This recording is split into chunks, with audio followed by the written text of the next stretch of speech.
বলে যাই কথাগুলো একটু শুনেন। আমি কথাটা সব জায়গায় বলি, আল্লাহর কসম, যেদিন আমি হানজালার মৃত্যু আসবে, যেদিন আমি হানজালার মৃত্যু আসবে, হয়তো আমি কাফনের কাপড় পেঁচিয়ে শুয়ে থাকবো। কিছু মানুষ হয়তো বলবে তাড়াতাড়ি জানাজা পড়ান।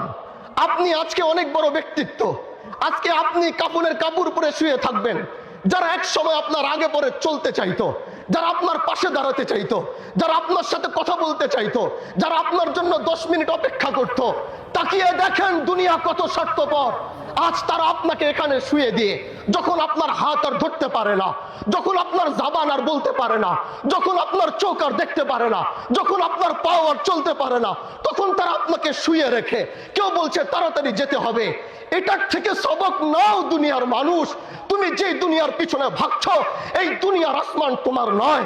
তুমি যে দুনিয়ার চলছো, এই দুনিয়া তোমার নয়। যে দুনিয়ার সময় তুমি দিচ্ছ, এই দুনিয়া তোমার নয়। যদি তোমার হতো, আজকে বাবুল চেয়ারম্যানকে মানুষ ভালোবাসে, স্বীকৃতি দিয়েছে, তাকে ভালোবাসে, তাকে যেতে দিত না। তার সন্তান ধরে রাখতো, তার আত্মীয় স্বজন ধরে রাখতো, তার নেতৃবৃত্ত ধরে রাখতো, যেতে দিত না। তার মানে এটাই স্বীকৃত হয়ে গেল। আল্লাহ যদি কাউকে চায় নিয়ে যাবে, গোটা দুনিয়া মিলেও তাকে রাখতে পারবে না। ও দোস্ত আমার, আসো এই জানাজার থেকে শিক্ষা নাও।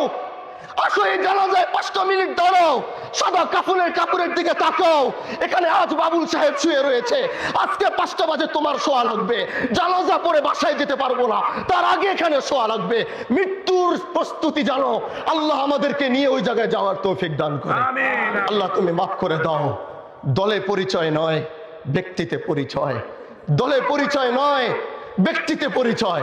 নিজেকে আদর্শবান বানান, লোকে আপনাকে চাবে, লোকে আপনাকে ভালোবাসবে। আজকে যেভাবে বাবুল সাহেবকে ভালোবাসছে, আল্লাহ তুমি তাকে মাফ করে দাও। আল্লাহ তার কবরে আযাবকে মাফ করে দাও।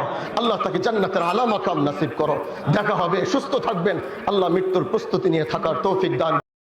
আসুন আমরা আজকে এই হানজালার এইখান থেকে মেসেজটা নেই।